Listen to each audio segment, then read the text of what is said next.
Donc très brièvement déjà, je me présente, je suis Amandine Ruas, je suis coach professionnelle, j'ai fondé mon entreprise de coaching en 2017, donc ça fait un peu plus de 4 ans maintenant, et je coach sur tout ce qui a trait à l'épanouissement professionnel et à la confiance en soi, à la fois en ligne et puis à mon cabinet à Paris dans le 15e. Un point qui est peut-être important de vous communiquer, c'est qu'avant d'être coach professionnel, j'étais responsable RH en entreprise, et donc je vais vraiment m'attacher à vous donner des conseils coaching qui sont applicables dans le milieu professionnel et qui ne soient pas décorrélés de ce qui est possible en milieu professionnel et en entreprise. Et puis on va pouvoir démarrer. Démarrer donc avec un premier temps durant lequel je vais vous partager des clés. Et ensuite, ce sera à vous de poser vos questions spécifiques. C'est parti.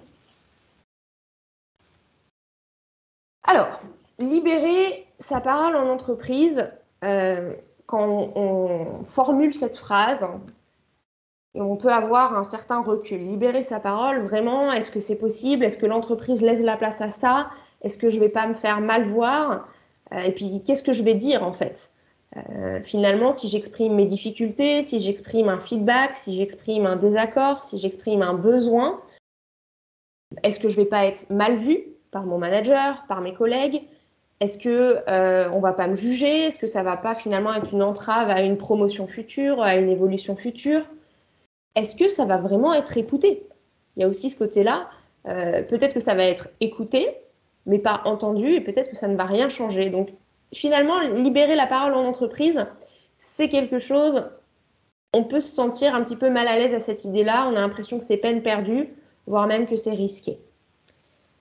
Moi, dans cette session, je vais vous montrer que non seulement c'est pas peine perdue, et qu'en plus de ça, il y a des techniques extrêmement sécurisantes pour vous, des techniques de communication qui vont vous permettre de dire quand vous avez un besoin, quand vous avez une difficulté, quand quelque chose ne va pas, en toute sécurité, avec les bons mots, tout en étant ferme. Donc c'est ça qu'on va regarder. Alors, libérer sa parole déjà, pourquoi? C'est un triple bénéfice. Il y a d'abord un bénéfice pour l'entreprise, parce que en exprimant vos difficultés, en exprimant vos besoins, en exprimant vos feedbacks, vous êtes capable d'être proactif et de mettre à jour des dysfonctionnements dans l'entreprise. Et donc ça permet à l'entreprise d'être à l'avant-garde, d'être innovante, d'anticiper les problèmes. Si vous dites rien, par exemple, s'il y a des process qui ne fonctionnent pas et que vous n'osez pas exprimer votre difficulté, l'entreprise ne sera pas forcément à même de savoir que ce n'est pas vous et votre façon de faire, mais le process qui ne fonctionne pas. Donc en exprimant vos difficultés, peut-être déjà que vous parlez en votre nom, mais que vous permettez de mettre à jour qu'il y a d'autres difficultés chez les autres, et que vous permettez aussi de montrer qu'il y a des process, des modes de fonctionnement, des relations qui peuvent être améliorées. Il y a donc un impact réel, même si des fois ça peut prendre du temps, mais plus vous êtes nombreux à prendre la parole, plus vous êtes nombreux à vous exprimer, plus cet impact va être là. Donc c'est un petit peu ce que Pierre Rabhi appelle la part du colibri, c'est-à-dire que le colibri, même s'il pose juste des graines ou avec son bec, il amène juste un peu d'eau, et bien, si tous les colibris font ça, ça peut éteindre un incendie ou ça peut faire pousser un arbre. Donc, si vous, individuellement, vous libérez votre parole, vous allez voir que l'impact va être de plus en plus important. Et donc, la performance de l'entreprise va aussi y gagner, en fait, grâce à votre capacité à proposer. Pour vous-même, c'est hyper important.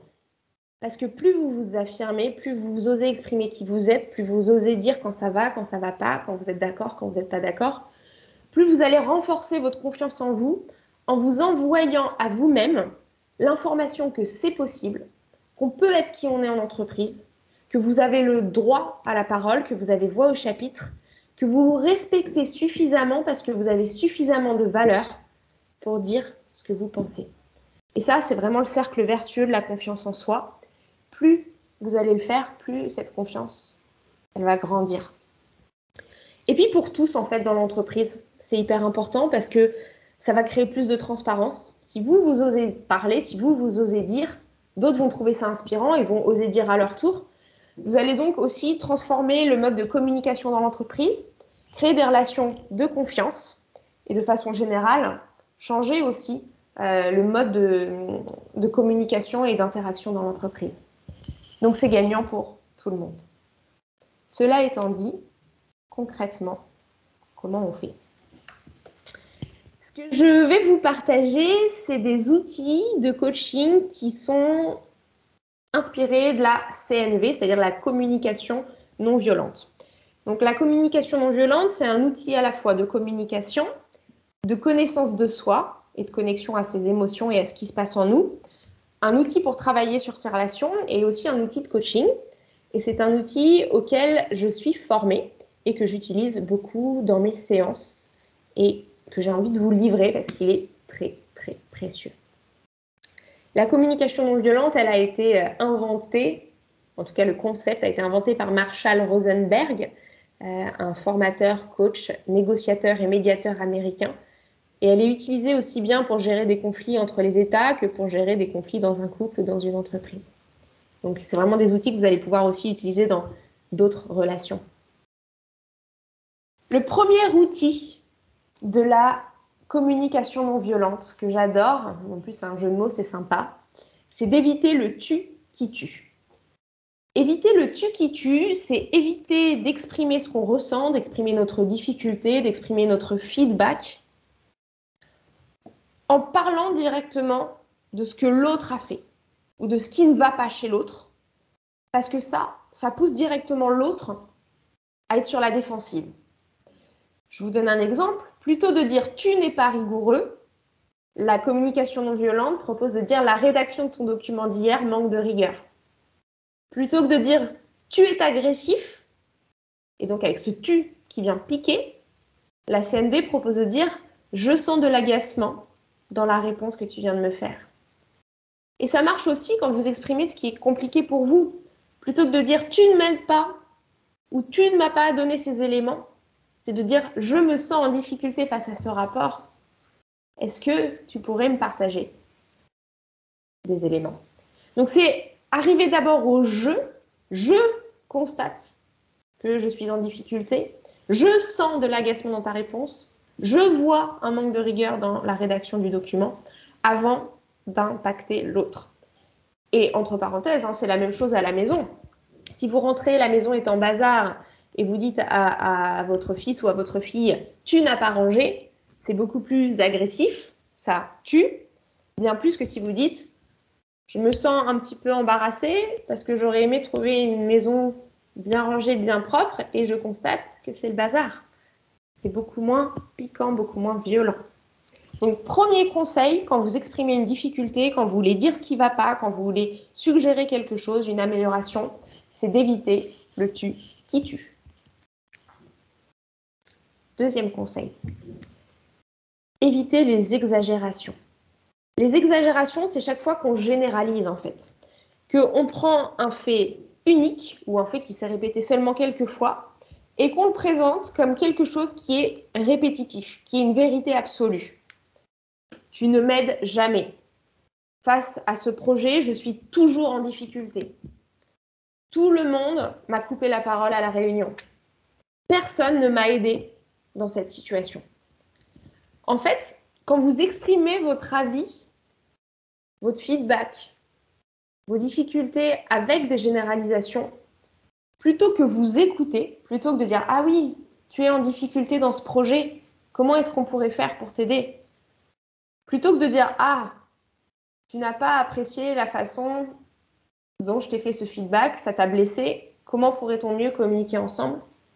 Plutôt d'être dans la recherche de solutions, l'autre va se défendre parce qu'il sent une exagération de votre part.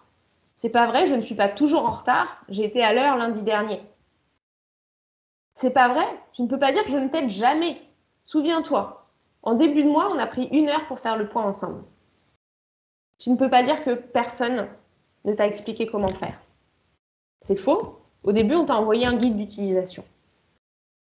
Donc, si vous exagérez, si vous faites une généralisation, l'autre, plutôt que vous écouter, va se défendre. Donc, conseil numéro 2, évitez les exagérations et les généralisations. Conseil numéro 3, évitez le sandwich à plusieurs étages. Alors, qu'est-ce que ça veut dire? En fait, des fois, au début surtout, quand on commence à libérer sa parole, quand on commence à oser dire ce qu'on pense, à oser demander, eh bien, on est quand même un petit peu mal à l'aise et donc on va noyer le poisson. Donc, on va faire passer le message en cachant le steak, on va dire, de notre sandwich, c'est-à-dire le cœur de ce qu'on veut dire, entre plusieurs couches de pain de mie pour que ce soit plus doux, plus moelleux, vous voyez. Donc, si vous voulez dire, écoute, là, pour moi, c'est compliqué, j'y arrive pas, j'ai besoin d'aide.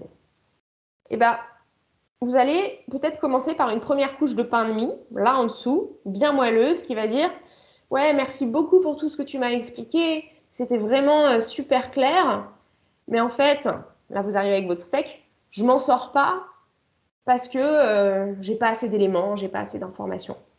Mais en même temps, bon, hein, merci beaucoup, hein, tu m'as beaucoup aidé. Hein. » Et puis vous allez rajouter encore une couche de pain de mie. Mais je peux me débrouiller, t'inquiète pas. Histoire de rajouter une couche de pain de mie pour pas vous faire juger. Et puis votre message principal, le steak, finalement, il va être noyé. C'est pareil quand vous donnez du feedback, quand vous n'êtes pas content du travail de quelqu'un ou que vous n'êtes pas content de la façon dont la personne s'est exprimée, plutôt que de dire directement « Écoute, je me sens un petit peu mal à l'aise parce que dans nos échanges, je perçois une pointe d'agressivité. Est-ce que je me trompe? Est-ce qu'on peut en parler ?» Direct, avec les formes mais directes. Plutôt que de dire ça, merci beaucoup pour tout ce que tu as partagé dans cette communication, c'était très intéressant. Et en même temps, j'ai l'impression qu'il y a quelque chose qui ne va pas.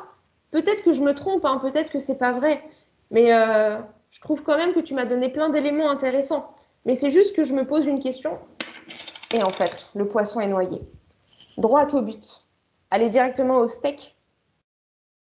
Mettez pas 20 tranches de pain de mie pour exprimer ce que vous ressentez. Sinon, ça va passer à côté. On ne vous répondra pas, on ne vous aidera pas. On vous écoutera pas, tout simplement. Pas parce qu'on est de mauvaise foi, hein, simplement parce que le message est dilué. Dernier conseil. Si vous voulez faire une demande ou même donner un feedback, je vous invite à exprimer votre besoin avant toute chose. C'est la meilleure façon d'être écouté. Je m'explique.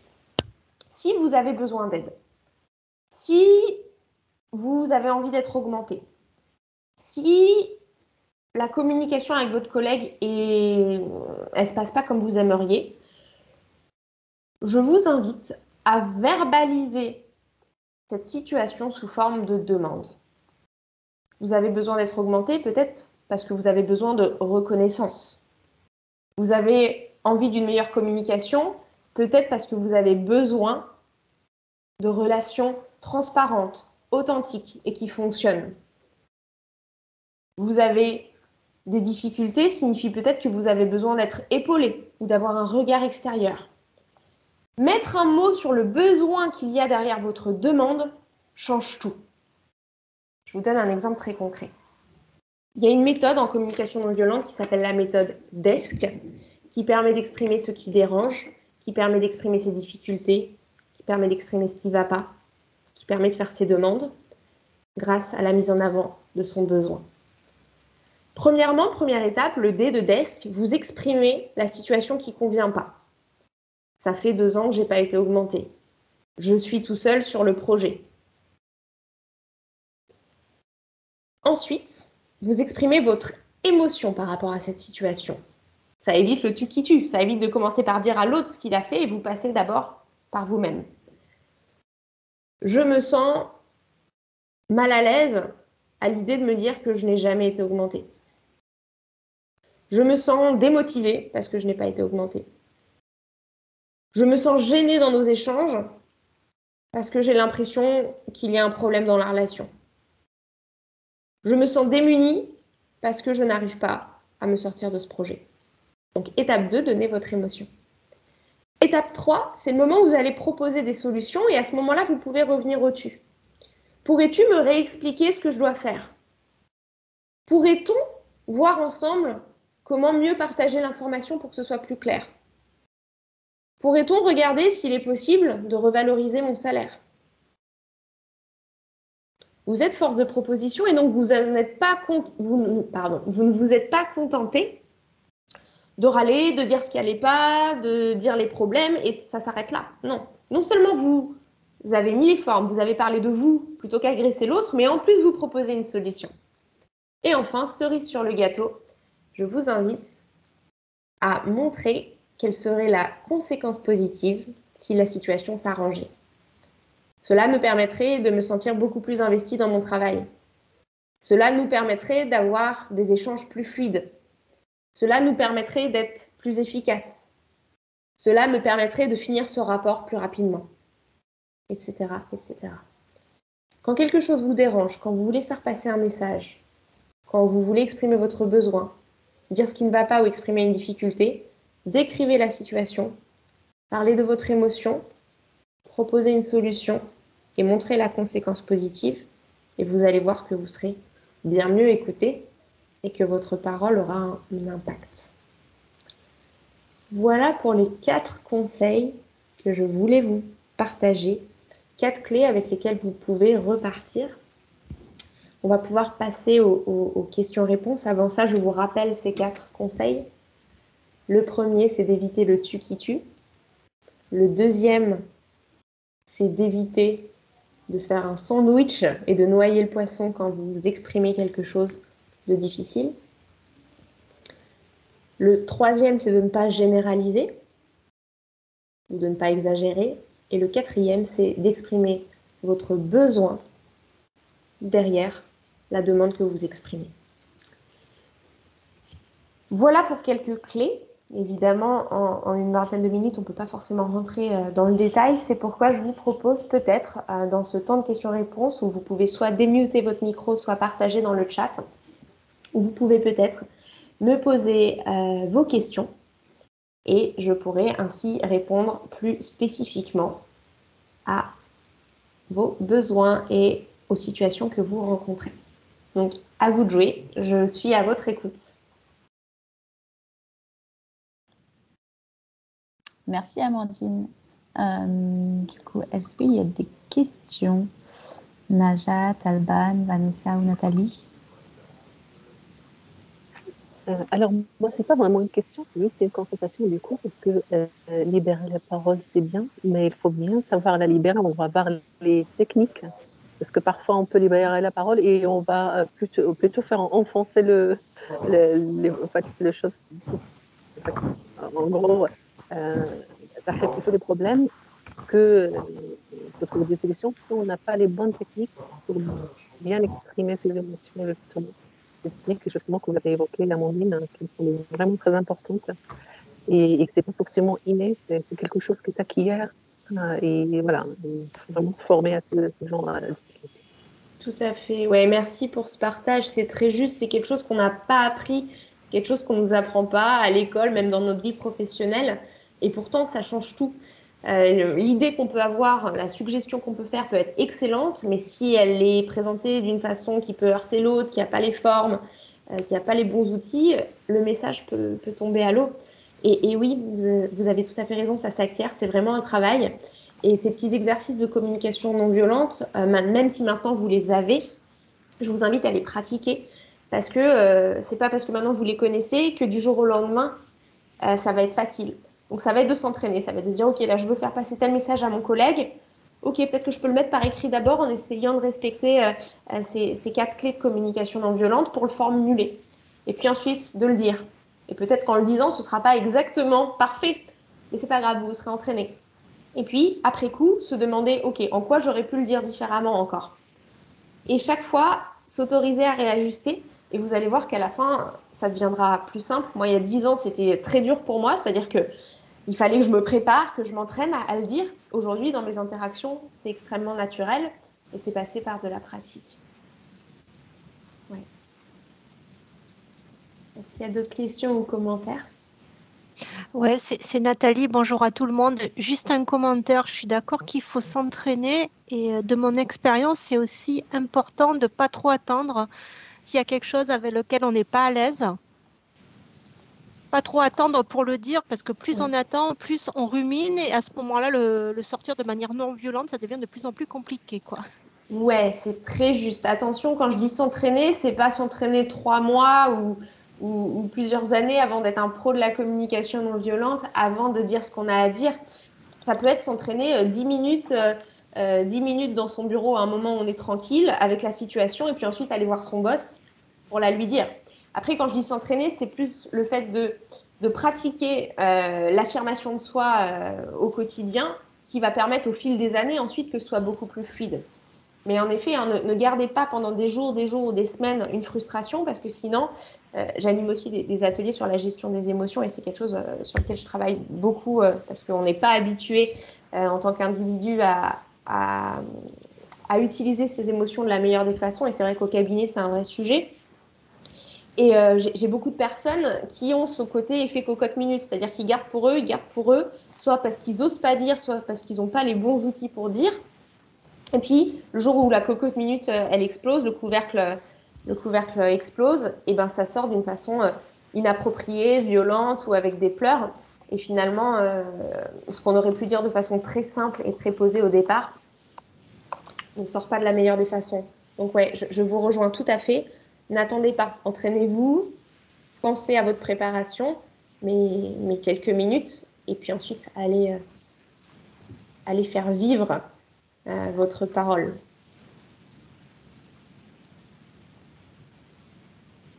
Merci. Moi, j'avais une petite remarque, surtout par l'effet sandwich. L'effet sandwich, on le voit beaucoup. Enfin, aujourd'hui, je trouve qu'on confond beaucoup la communication non violente ou la bienveillance avec cet effet sandwich. Là, en fait, je veux dire quelque chose, mais en fait, je te mets 5 tartines avant et 5 tartines après pour bien faire passer, enfin, pour essayer de mieux faire passer le message. Ma question, c'est, ok, on veut dire quelque chose, on enlève ces tranches de sandwich, ces tranches du sandwich, ok, mais comment faire passer le message pour que ça passe bien?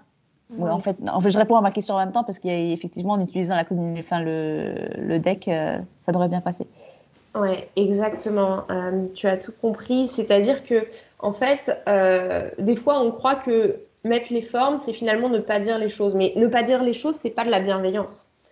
Pas du tout. Quand on dit pas à quelqu'un ce qu'on pense ou quand on dit pas ce qui peut être amélioré, on n'aide pas la personne. Il faut penser que le feedback, c'est un cadeau. C'est quelque chose qui permet l'amélioration de l'autre. Et quand on reçoit un feedback, s'il est bien amené, on se dit pas, oh là là, c'est pas sympa de m'avoir dit ça. On se dit, ok, j'entends. Qu'est-ce que je peux changer? Est-ce que j'ai envie de changer des choses pour modifier ça? Le truc, c'est que s'il y a les 20 couches du sandwich, le feedback, il n'est pas entendu. Donc, comment arriver juste avec le steak sans blesser l'autre? En effet, la méthode DESC. Je prends un exemple. Ça peut être un exemple de dire à quelqu'un que sa présentation manquait de clarté. Ça peut arriver. Si on le dit en disant voilà, j'ai assisté à ta présentation ce matin. Merci beaucoup pour les éléments que tu m'as donnés. Par contre, je me sens un petit peu embêtée parce que je ne suis pas certaine d'avoir tout compris. En effet, j'ai l'impression que la deuxième partie manquait un petit peu de clarté, notamment le point que tu as abordé sur le sujet ABCDE me semblait pas très clair et les graphiques que tu as présentés manquaient un peu d'explication. Est-ce que on pourrait prendre le temps ensemble de regarder à nouveau ce que ça veut dire? Ça me permettrait de mieux comprendre le message que tu as voulu faire passer. Bon, méthode DESC, suivie à la lettre. Et plein de douceur et de rondeur. Normalement, la personne ne devrait pas se blesser. Et puis après, si elle se blesse, j'aime beaucoup cette phrase de Thomas Dansbourg qui dit « Vous êtes responsable de 50% de la relation. Donc, vous êtes responsable de votre partie, de votre façon de communiquer. Et vous êtes 100% responsable de ça. 100%. Après, comment l'autre reçoit, si vous avez fait votre job avec douceur, bienveillance, rondeur et affirmation de vous-même, là, c'est à l'autre de travailler sur lui. » Ok, merci. Est-ce qu'il y a encore des questions? Il est 12h58. On a le temps, je pense, pour une dernière petite question. Oui. Ou sinon, si tout est clair pour tout le monde, c'est très bien. Enfin, en tout cas, c'était hyper clair la présentation. Donc, oui, Vanessa, tu as quelque chose à rajouter? Oui, merci. Enfin, j'ai trouvé ça très clair et la méthode DESC aussi. Je trouve que, en fait, ça permet de structurer et de construire en fait ce qu'on a à dire. Donc, merci. Ouais. Avec grand plaisir.